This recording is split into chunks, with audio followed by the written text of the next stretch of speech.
Jesus Cristo é o Senhor no céu, na terra y debaixo. Entonces, bueno, seguimos con la siguiente etapa, que es la etapa de la juventud. Esta etapa en particular, una de las señor. Ajá.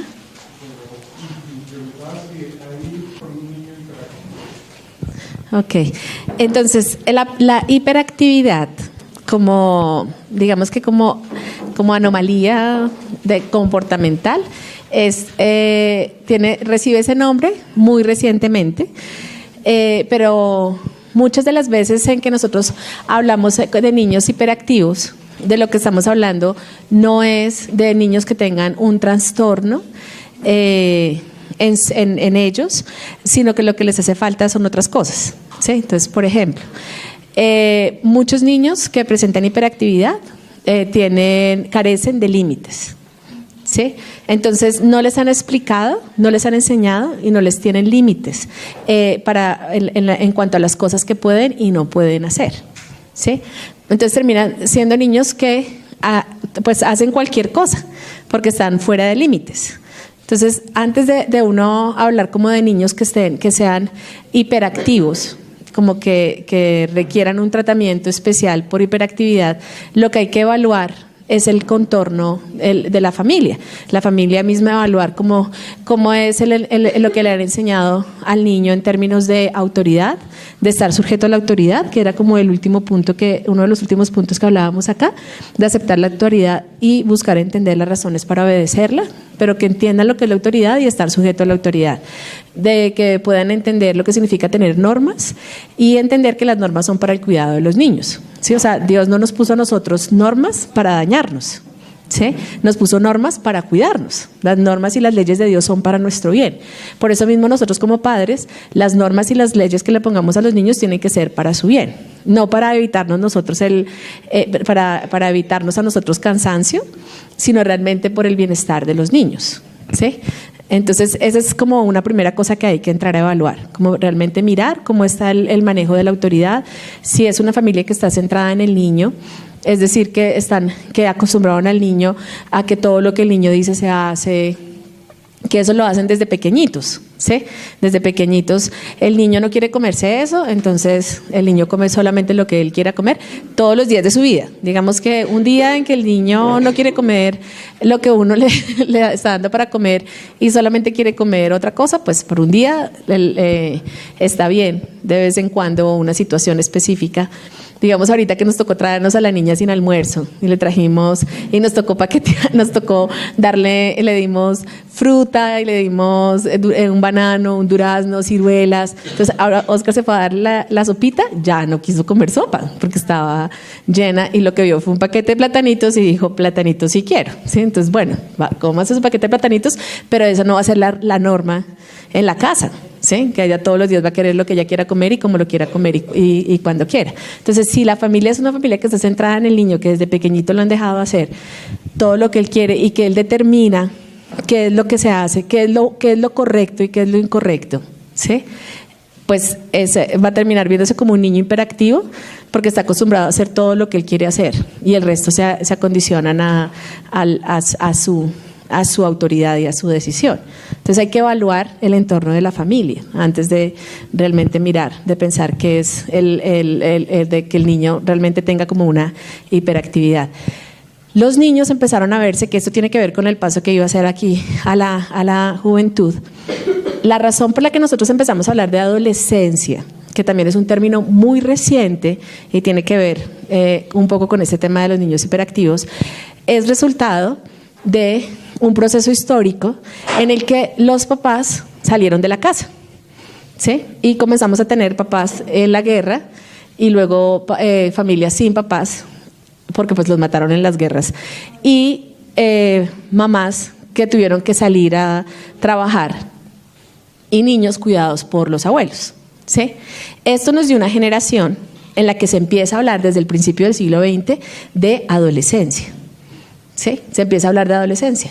El término histórico es juventud. el término bíblico es juventud, ¿sí? Lo que nosotros como papás queremos apuntarle es a tener jóvenes, no adolescentes, ¿sí? Porque si le apuntamos a tener adolescentes, pues lo que estamos apuntándole es a tener, a no formar jóvenes para que se conviertan en adultos, ¿sí?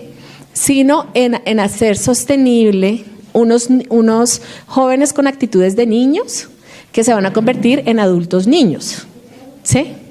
Que son dependientes, que necesitan que les hagan las cosas, que ellos no lo van a hacer, que no se esfuerzan, que no quieren producir, ¿sí?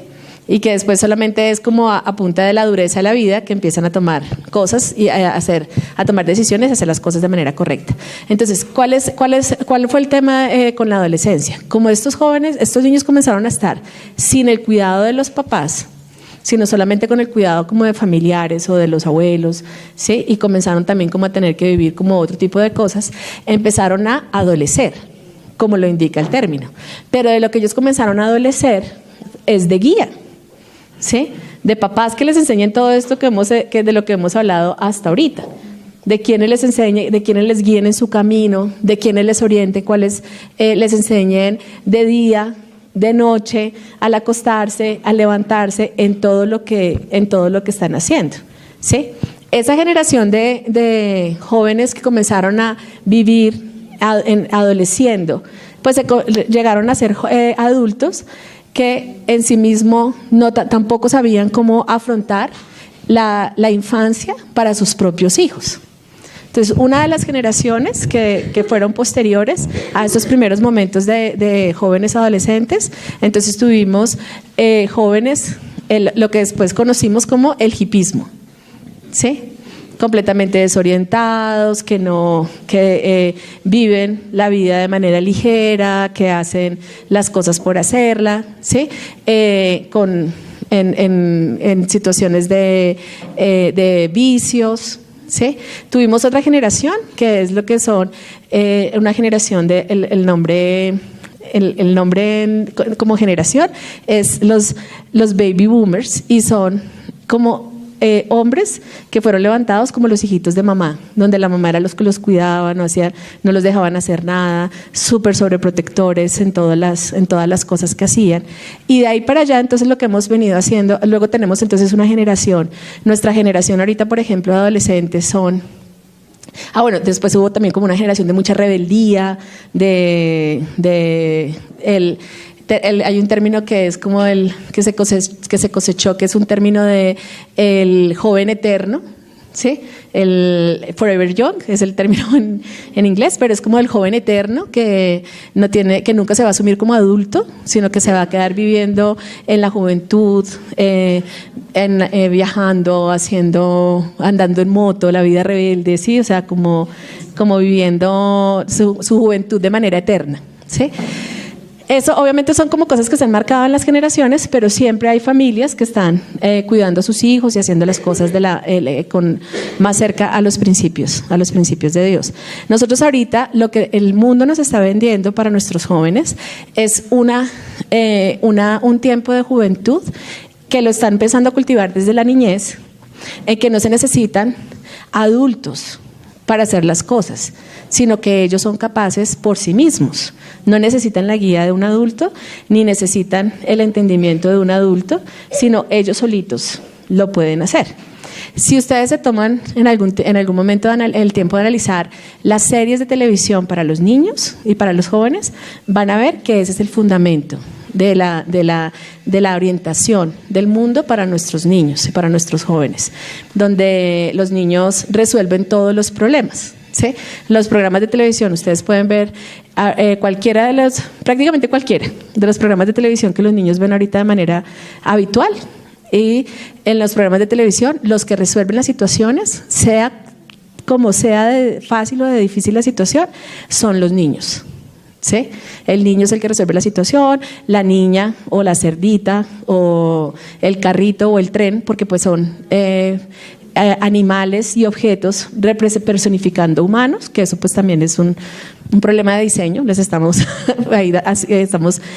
dándoles una idea equivocada acerca del diseño de los seres, del diseño de Dios para los animales, para las personas y para los objetos. Pero siempre los que son los pequeños son los que resuelven las cosas, porque los grandes no están. Los grandes están trabajando, los grandes están haciendo cualquier otra cosa, los adultos. Y ellos solitos hacen todo. ¿Sí? Inclusive las historias de los jóvenes es lo mismo, ¿sí?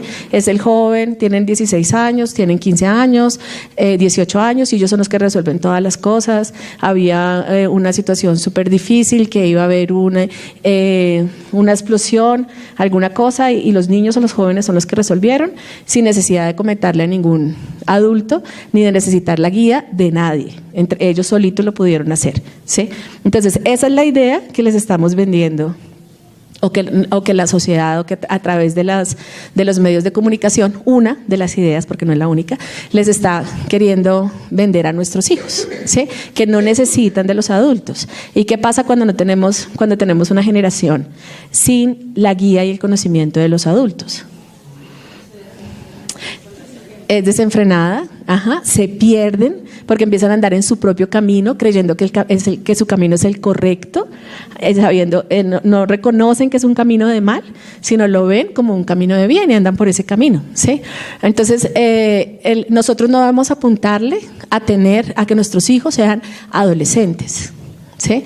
Tenemos que apuntarle a que nuestros hijos sean jóvenes, ¿sí? Que cuando lleguen a este momento de la edad sea un tiempo, a partir de los 13 años, en que ellos, nuestra relación con ellos sea una relación como de aprendiz, de ser aprendiz, que el joven sea aprendiz. ¿Y de qué va a ser aprendiz? Del quehacer adulto, ¿sí? Y asuma y comienza a entender lo que significa la responsabilidad. ¿Por qué es en este momento? Porque es durante esta etapa en que hay una cosa que va a pasar en el tema del desarrollo físico que es muy importante, y es que se completa el desarrollo físico a cómo se van a ver ya como adultos, ¿sí? Entonces, ustedes, la mayoría de los que están aquí sentados, que ya son adultos, así se veían, como en esa estatura, de pronto el peso no, pero la estatura y otras características de cuerpo de adulto las tenían desde los 16, ¿sí? O desde los 15 o desde los 18, ¿sí? Ya tenían el aspecto físico que tienen ahorita, ¿sí?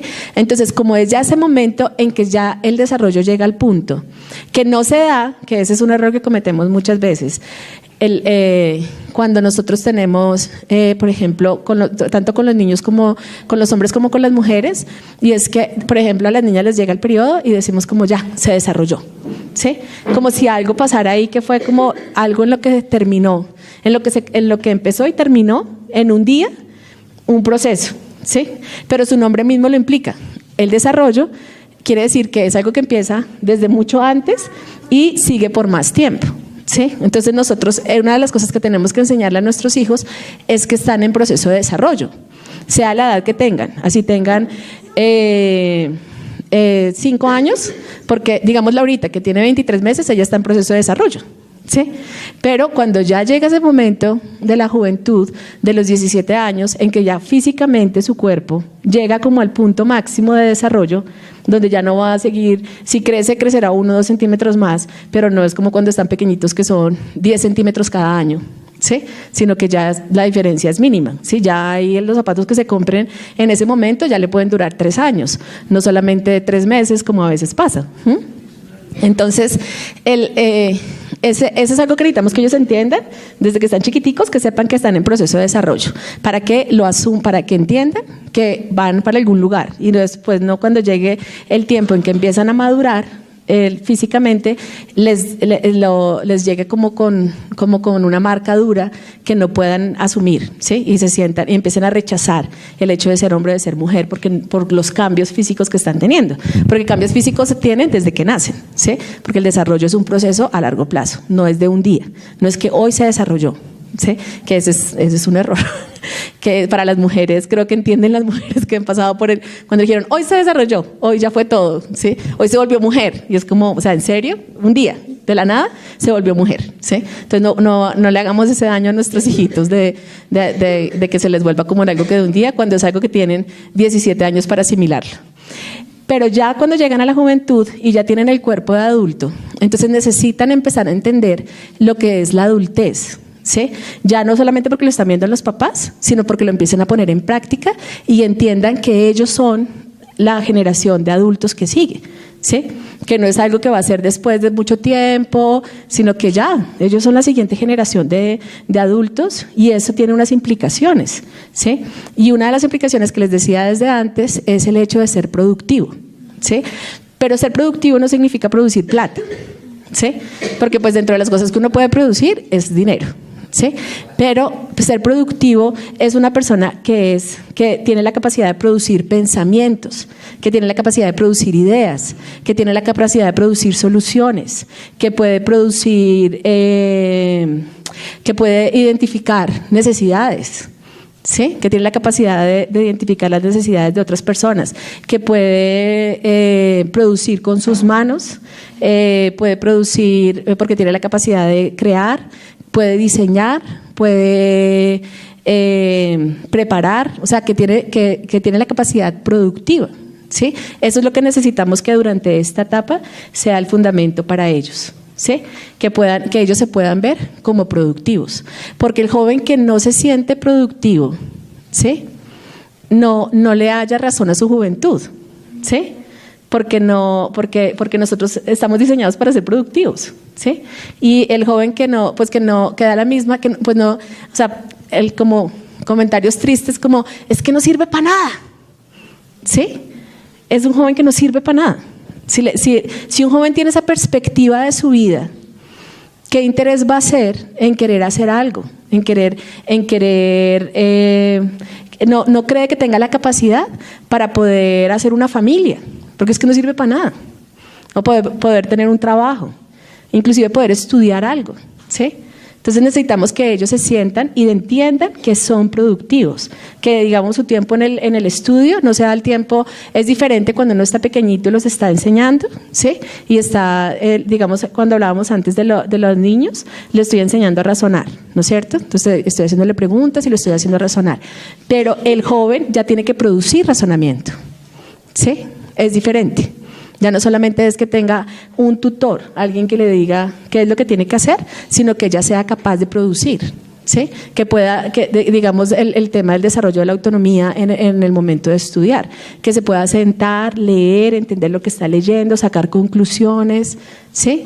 Escribir conclusiones, ideas de lo que está leyendo. Yo no sé si a ustedes les ha pasado, pero a mí, como me enseñaron en un colegio, yo aprendí en un colegio en el que todo era pues respuesta múltiple, sí o no, falso y verdadero, ¿sí? Entonces después, ahora de adulto, que me tocaba como lea y entienda, escriba lo que entendió, ¿sí? Entonces es todo un ejercicio mental, como poder sacar una idea o poder producir un párrafo, ¿sí? De acuerdo a eso que está, por ejemplo, si uno lee algo en la palabra, cómo eso que está diciendo Dios ahí, lo puedo usar en mi propia vida, ¿sí? Y es como, le puedo decir cuáles son los personajes, le puedo decir el tiempo, le puedo decir el espacio, ¿sí? Toda la descripción literaria, pero ya el ejercicio de producir nos cuesta más trabajo, porque no nos enseñaron a hacer eso, ¿sí? De poder hacer un relacionamiento con mi propia vida, nos cuesta más trabajo, como adultos a nosotros, ¿sí? Entonces necesitamos que los jóvenes lo puedan hacer. Obviamente no lo empezamos a hacer en la juventud, pero en la juventud ya tienen que ellos poderlo hacer para sentirse productivos, ¿sí? Y para saber que sí son productivos y de esa manera asumir su vida adulta, ¿sí? Entonces aquí no vamos a mirar tanto como un poco los estereotipos sociales de lo que se supone que es la adolescencia y la juventud, porque de eso tenemos mucho, sino vamos a mirar cómo se veían los jóvenes o ejemplos de cómo se ve la juventud en la Biblia, ¿sí? Entonces acá tenemos este caso, por ejemplo, en Génesis 22. Génesis 22:6 dice: entonces Abraham dijo a sus mozos: quedaos aquí con el asno, yo y el muchacho iremos hasta allá, adoraremos y volveremos a vosotros. Tomó Abraham la leña del holocausto y la puso sobre Isaac, su hijo, y tomó en su mano el fuego y el cuchillo, y los dos iban juntos. Entonces, dense en cuenta que aquí estamos hablando de un joven, ¿sí? Porque si Abraham le puso encima la leña, pues dice que es un muchacho, pero si le puso encima la leña, no podía ser un niño pequeño, ¿no es cierto? Tenía que poder resistir el cargar la leña del holocausto, ¿ok? Y él hizo lo que él hizo, o sea, de quién estaba siguiendo el ejemplo de lo que iban a hacer, del papá. Él va con su papá, ¿sí? Va con mi papá y esto es lo que vamos a hacer y es como hay que hacerlo. Entonces él aceptó todas las condiciones del papá. Y habló Isaac a su padre, Abraham, y dijo: Padre mío. Y él respondió: heme aquí, hijo mío. Y dijo Isaac: aquí está el fuego, la leña, pero ¿dónde está el cordero para el holocausto? ¿Qué está haciendo ahí? Él mismo está razonando, él está mirando las cosas que están y está haciendo una pregunta de razonamiento, ¿sí? O sea, le está preguntando al papá. El papá no le está diciendo: aquí vamos con la leña, vamos con el fuego, pero ¿dónde está el cordero? ¿Sí? Que es como la pregunta cuando estamos haciendo razonar a un niño, pero aquí es un joven el que está haciendo un razonamiento y está llegando a una conclusión y está haciendo una pregunta a su padre, ¿ok? Y le dice... Y Abraham respondió: Dios proveerá para el cordero para el holocausto, hijo mío. Y los dos iban juntos. Llegaron al lugar que Dios le había dicho y Abraham edificó allí el altar. Arregló la leña, ató a su hijo Isaac y lo puso en el altar sobre la leña. Entonces, dense en cuenta cuál fue la característica del corazón de Isaac acá. Él estamos viendo que no era un niño que realmente el papá pudiera a fuerza cogerlo, ¿sí? Y amarrarlo y subirlo, él pataleando y tratando de deshacerse, porque en ningún momento está diciéndonos eso la palabra, sino que el hijo tuvo voluntad en decidir lo que el papá estaba haciendo, ¿sí? Él ya sabía que no había cordero, ¿sí? Y el hijo, en su voluntad, fue sujeto a su papá, en obediencia, ¿sí? Y el papá lo puso en el lugar del holocausto, ¿sí? Entonces este es el tipo de joven o el lugar en que nosotros queremos que lleguen a estar nuestros jóvenes, en que ellos se dejen guiar y sean obedientes, que sean sujetos. ¿Por qué nosotros queremos tener hijos obedientes? No por nosotros como papás, aunque nos evita trabajo, ¿sí? Obviamente tener hijos que sean muy obedientes, pero por la razón principal es porque cuando nosotros los entregamos como adultos, ¿sí? Lo que queremos es que ellos sean obedientes, rendidos y sujetos completamente ¿a quién? Al Señor, ¿no es cierto? Eso es lo que queremos que pase cuando los entreguemos, porque ahí es donde podemos descansar y decir: bueno, ya de aquí para allá yo no lo puedo seguir cuidando, pero yo sé que está en las mejores manos, ¿sí? Está en las manos del Señor y sé que va a estar bien, ¿sí? Si está sujeto y está en obediencia, pero eso tienen que aprenderlo antes, ¿sí? Nosotros, seguramente muchos de nosotros no los aprendimos mientras éramos jóvenes, porque vivimos en casas en que fuimos adolescentes y no nos enseñaron a estar sujetos a nuestros papás, ¿sí? Y no nos enseñaron a estar sujetos al Señor. Entonces, ¿qué ha pasado durante este tiempo? Que hemos tenido que aprender, ¿sí? Pero entonces en el proceso de tener que aprender siendo adultos, pues hay mucho tiempo que invertimos en ese proceso que podríamos estar usando, que el Señor podría estar usándonos a nosotros de otra manera para hacer otras cosas que no lo puede hacer porque hasta ahora está trabajando con nuestro carácter, ¿sí? Y a veces nos quedamos firmes en que no vamos a dejar que el Señor haga nada en mi carácter, ¿sí? Porque yo nací así y porque yo soy así, ¿sí? O sea, el loro viejo no aprende a hablar. Entonces, pues ahí, entre más tercos seamos, pues más se demora el Señor en poder hacer lo que Él quiere hacer. Luego entonces dice, entonces Abraham extendió su mano y tomó el cuchillo para sacrificar a su hijo. Mas el ángel del Señor lo llamó desde el cielo y dijo: Abraham, Abraham. Y él respondió: heme aquí.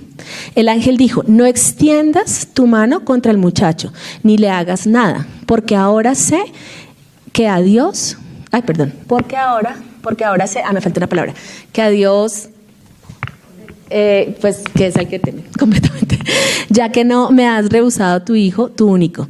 Entonces Abraham alzó los ojos y miró, y he aquí vio un carnero detrás de él, trabado por los cuernos en un matorral. Y Abraham tomó el carnero y lo ofreció en holocausto, en lugar de su hijo. Y llamó a Abraham a aquel lugar con el nombre de El Señor proveerá, como se dice hasta hoy. En el monte del Señor se proveerá.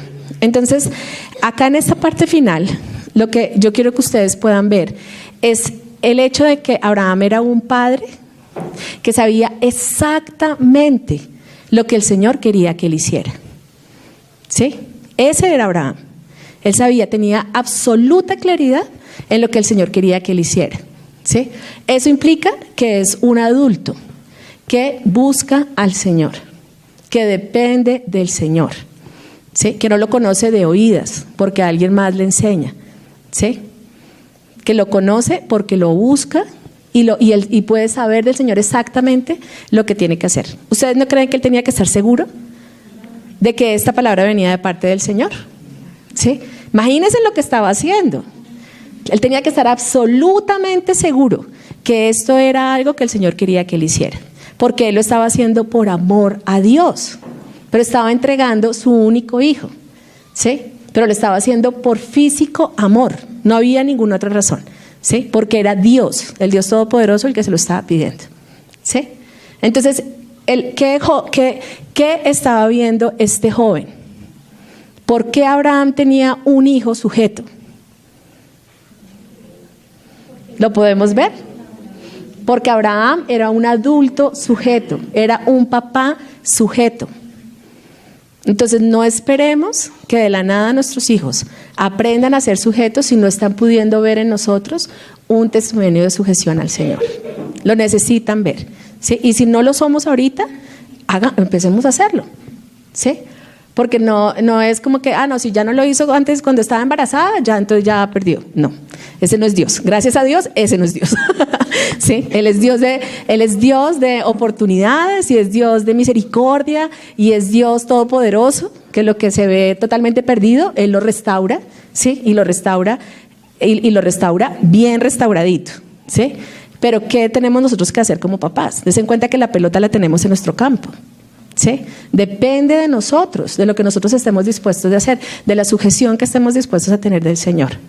Ahora, adicionalmente, una cosa que me encanta de esta parte es ver el testimonio de fe que Abraham le estaba dando a Isaac, ¿sí?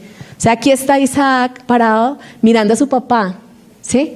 Y viendo toda la situación. O sea, yo generalmente antes lo veía como desde Abraham, ¿sí? La situación que estaba pasando, pero ahora ustedes imagínense a Isaac aquí mirando toda la situación, ¿sí? Y el papá parando, porque el papá iba a hacer el sacrificio y el papá paró, ¿sí? Paró, porque el ángel le dijo, para, ¿sí? El ángel le dijo, para, y toda esta escena la está viendo Isaac desde el lugar del sacrificio. Está edificando la fe de su hijo. ¿Por qué? Porque Abraham era un adulto productivo, ¿sí? Un adulto que estaba dispuesto a hacer. Y él hizo las cosas que Dios le mandó a hacer. Y su hijo estaba mirando lo que el papá estaba haciendo y estaba aprendiendo de su papá, ¿sí? Y estaba edificando la fe de su hijo de saber qué tipo de Dios era el Dios que su papá adoraba, ¿sí? El Dios que estaba pidiendo pero que proveyó, ¿sí? Abraham estaba feliz de que el Señor lo paró y le proveyó para el holocausto. Pero yo estoy segura que Isaac también. ¿Sí? Isaac también está diciendo como, Señor, gracias por este carnero que tienes aquí. Gracias por toda la situación. ¿Sí? Entonces pensemos en lo que los jóvenes que nosotros queremos formar, que nosotros los estamos guiando hacia la adultez, tenemos que hacernos las preguntas de adultos. ¿Qué son las cosas que necesitamos que nuestros jóvenes, que mi joven entienda para que pueda asumir la vida adulta? ¿Sí? Desde pequeñito voy sembrando, ¿sí? Pero ese es el momento de edificar, de que él lo comienza a poner en práctica. Desde pequeñito le estoy explicando cuál es el valor de la familia, ¿no es cierto? De cuál es el valor del pacto matrimonial. Se lo estoy explicando desde que es pequeñito, ¿sí? Igual a los 8 o 9 años, difícilmente va a tomar la decisión de casarse e irse, ¿sí? Pero se lo estoy explicando y se lo estoy enseñando, ¿ok? Pero cuando llegue a los 17, ahí sí ya puede empezar a tomar decisiones, ¿no es cierto? Que les van a implicar, que le van a traer consecuencias en sus decisiones. Entonces, de la manera en que sembré, esas cosas iniciales es lo que cuando ella tenga su edad en que tiene cuerpo de adulto, porque es que finalmente el conflicto es ese. Si nos quedáramos con un cuerpo no adulto hasta los 20 y a los 20 de la nada surgiera el cuerpo, entonces bueno, ya, de ahí para allá ya es adulto, ¿sí? Pero el tema es que tenemos cuerpo de adulto desde que somos jóvenes. Entonces eso hace que los jóvenes se sientan adultos. Y el joven diga, no, es que yo puedo, ¿sí? Si el pelado es más alto que uno y es, ¿sí? Y tiene la voz gruesa y es así grandote, ¿sí? Y las chicas tienen su cabello largo y están lindas, ¿sí? Entonces ya puedo conseguir novia, ya puedo hacer esto, ya puedo hacer lo otro, ¿sí? Porque ya tienen cuerpo de adulto. Entonces, ¿qué necesitamos? Enseñarle a ese joven, a esa jovencita, y decirle, porque ya entendiste que es el valor de la familia, ahora no vayas a decidir irte, porque ya en ese momento ya pueden tomar una decisión, ¿sí? Porque la decisión que tomes ahorita te va a implicar unas consecuencias, y eres responsable de las consecuencias que tengas. Si sales y te vas con un muchacho o sales y te vas con una muchacha, eso tiene consecuencias. Entonces, ¿qué tengo que enseñarle en ese momento, en la práctica? ¿Qué necesito que entienda? ¿Cuáles son las preguntas de adulto que necesito que entienda? Que tomen decisiones. ¿Hasta cuándo voy a esperar? ¿Hasta cuándo me voy a guardar? ¿Qué implica guardarme? ¿Sí? ¿Cómo va a ser? ¿Cómo tiene que verse el momento en que ya puedo tomar la decisión de empezar a hacer una familia? Porque entiendo el valor de la familia, ¿sí? Esas decisiones tienen que estar ahí, no podemos dejar que pase. Como que eso va a pasar. Yo ya lo expliqué cuando tenía 8 años, eso va a pasar, ¿sí? Porque ahí tienen ideas inmaduras de lo que significan las cosas. Entonces en la juventud necesitamos que ellos que sean jóvenes determinados, ¿sí? Y aquí vamos al siguiente ejemplo, que es Daniel. Daniel me encanta. Porque lo mismo, Daniel cuando nos plantea, cuando vemos nosotros aquí, y este sí no lo vamos a leer porque es muy largo, pero empezamos en Daniel, del 1 en adelante empezamos en el 1, desde el versículo 3, bueno, desde el 1 en adelante empezamos a ver la historia de él, y lo que nos empieza a hablar es que era un joven que era de linaje real, o sea que estaba bien instruidito cuando era joven, estaba más pequeñito, y una cosa que me encanta es esto, que dice que eran de firmes convicciones. Eso me encanta, porque ellos no eran adultos de firmes convicciones, ¿sí?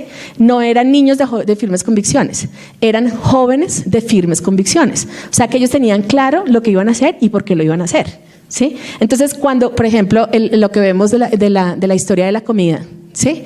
Ellos sabían, ¿sí? Ellos dijeron, no, el alimento del rey nos hace daño, nuestra decisión es esta, nuestra convicción es esta, ¿sí? Y al costo que sea, tenemos claro que no eran adultos, eran jóvenes que tenían convicción, ¿sí? Entonces necesitamos instruir a los jóvenes, ¿sí? Para que ellos tengan esas convicciones firmes en las cosas que Dios espera de ellos, ¿sí? En las cosas del diseño de Dios, ¿sí? En las cosas que deben hacer y lo que no deben y lo que deben hacer. Ya no pueden ser una decisión, ya no puede ser algo de dejarlo como en el nivel del bien y el mal, ¿sí? No, pues que eso está bien. Sí, pero pues al fin y al cabo, porque cuando solamente es bien y mal, lo dudamos, ¿sí? ¿Por qué lo dudamos? Porque es como, pues sí, puede ser que no sea lo mejor, pero pues es que si no nos comemos la comida nos va a matar el rey, ¿sí? Entonces, pues comamos poquito, ¿sí? Solo bien y mal, no hagamos tanto mal, ¿sí? Era convicción, ¿ok? Y luego entonces dice que les dio conocimiento e inteligencia en todas las letras y ciencia, en Daniel 1:12, y dice que ellos estaban llenos del conocimiento de Dios. De Dios, ok, con D mayúscula. Ellos eran, y más adelante dice que Daniel era modelo de justicia. Entonces, lo que nosotros podemos ver en ellos, de cómo eran ellos de jóvenes, lo pudimos seguir viendo en ellos como adultos, ¿sí? Y vimos que finalmente eso hizo que, primero, lo más importante que ellos tenían era la convicción de lo que estaba bien delante de los ojos de Dios, que es lo fundamental, ¿sí? Y así es que queremos que sean nuestros jóvenes. Y eso hizo que ellos tuvieran una vida adulta igual, ¿sí? Entonces no esperemos que la vida adulta se mejore después de que no hemos hecho un buen trabajo cuando chiquitos, porque eso es más difícil. Hay más caídas en el proceso, ¿sí? Sino que desde chiquito el corazón tenga convicción, que tengan convicciones en los corazones jóvenes para que las cosas en la vida adulta sean mejores. Aquí en estos versículos, ¿alguien me puede ayudar por favor a leer Mateo 17, 24, 22, Lucas 10, estos versículos que están acá, los 4?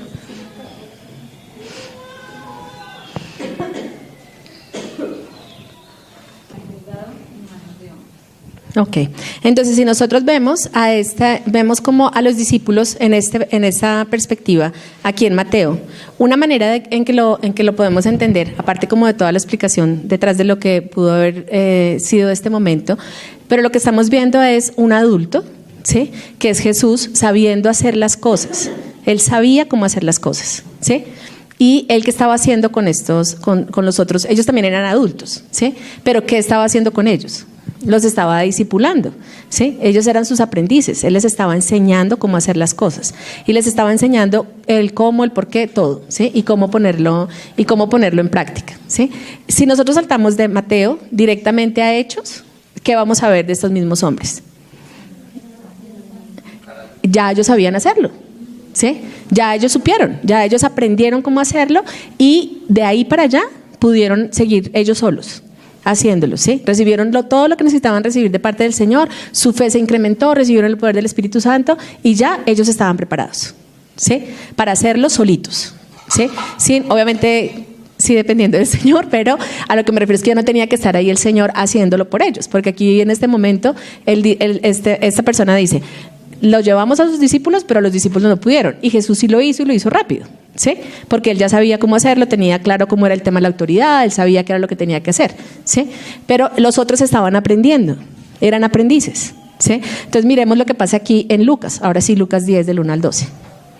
Después de estas cosas, designó el Señor también a otros 70, a quienes envió de dos en dos delante de él a toda ciudad y lugar a donde él había de ir, digo para Sodoma que para aquella ciudad. Entonces, una cosa que me encanta de este versículo es que Jesús, pensándolo en perspectiva de juventud, ¿sí? Ya antes, des en cuenta que les estaba diciendo, cómo les estaba enseñando cómo hacerlo, ¿sí? Les estaba dando como toda la enseñanza. Pero aquí en este punto es a practicar, ¿sí? Ahora ya van ellos, ¿sí? Los envía, les dice, vayan ustedes, vayan y háganlo, a ver cómo se ve, ¿sí? Pero ¿qué hace en este envío? Les dice específicamente, les da instrucción específica, ¿sí? Les dice, háganlo así, hagan así, siéntese, entre, salga, le da toda la instrucción, ¿sí? De lo que tienen que hacer y cómo tienen que hacerlo, ¿sí? Y los manda, vaya y hágalo usted. ¿Ya ellos estaban preparados para hacerlo solos? No estaban completamente preparados, ¿sí? No era el tiempo de los hechos, ¿sí? Era el tiempo de ir a mirar, a probarse ellos, ¿sí? Vamos a ir a hacerlo a ver cómo nos va, ¿sí? Y cuando ellos volvieron, ¿cómo volvieron? Entonces sigamos ahí. Que lo que dice, el que vosotros oye, a mí oye. El que a vosotros desecha, a mí desecha. Y el que me desecha a mí, desecha al que me envió.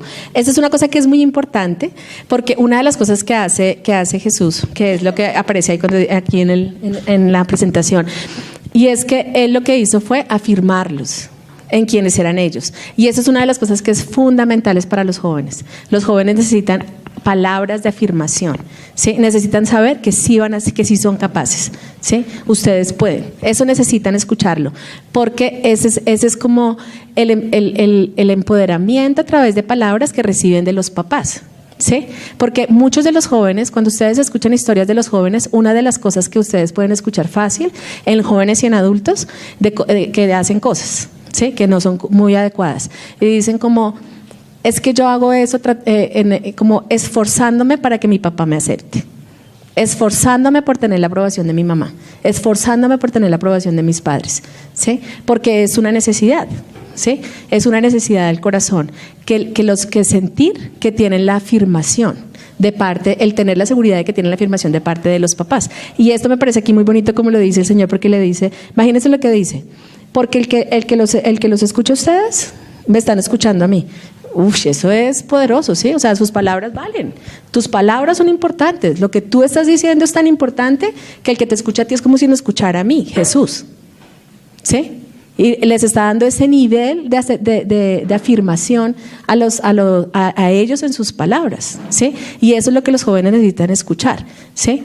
Obviamente no que el mal que hagan, decirle que está bien el mal que hacen, eso no, ¿sí? Pero el bien que hacen, afirmarles que están haciéndolo bien, afirmarles los esfuerzos que están haciendo, afirmarles cuando están luchando, ¿sí?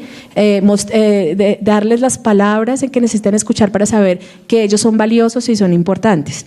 Luego entonces si sigue el 17, del 17 al 23. Volvieron los 70 con gozo diciendo, Señor, aún los demonios se nos sujetan en tu nombre. Imagínense en esta belleza pensando en términos de papás y guiando a sus hijos jóvenes, ¿sí? Ellos vienen y vienen todos felices, pudimos hacerlo, lo logramos, ¿sí? Y el papá está ahí reconociendo, sí, él está ahí reconociendo, está Jesús reconociendo lo que hicieron, pero ¿qué hace? Más instrucción, ¿sí? La labor no está terminada, más instrucción, más guía, ¿sí? Lo que hiciste está bien, pero mira, ten en cuenta esto, ¿qué es lo más valioso dentro de lo que tú hiciste? ¿Sí? Lo está llevando a un nuevo nivel de razonamiento. Entonces vienen felices ellos diciendo, uy, los espíritus se nos sujetaron. Y él dice, eso está bien, pero ¿qué es lo más importante? Que el nombre de ustedes está escrito en el libro. ¿Sí me entienden? Lo llevan más allá. Eso es lo que nosotros como papás tenemos que hacer con nuestros hijos jóvenes, ¿sí? Los estamos discipulando. Son aprendices de cómo ser adulto. Entonces no les exijamos como si fueran adultos, porque no lo son, pero guiémoslos hacia la adultez. ¿Sí? No los dejemos que ellos, como se ven como grandes, hagan y deshagan como si tuvieran en su corazón todas las respuestas correctas, ¿sí? Porque no las tienen, todavía necesitan instrucción, ¿ok? Y necesitamos que ellos entiendan que está bien, que se dejen guiar. Cuando sean adultos, ya hay que ponerse al lado y dejarlos y verlos, ¿sí? Qué es lo que están haciendo y cómo lo están haciendo, ¿sí? Que eso fue lo que hizo Jesús. Él se subió, les mandó el poder del Espíritu y los dejó acá. Estaba pendiente de lo que estaban haciendo, pero ya no estaba ahí encima, ¿sí? En su presencia diciéndoles exactamente qué hacer. Entonces, para terminar, esta también es como una guía que les puedo pasar y dejar. Y son como temas que ustedes pueden trabajar también con los jóvenes, porque lo que les enseñemos a los niños, a los infantes, a los jóvenes tiene que ser a la luz de la palabra, ¿sí?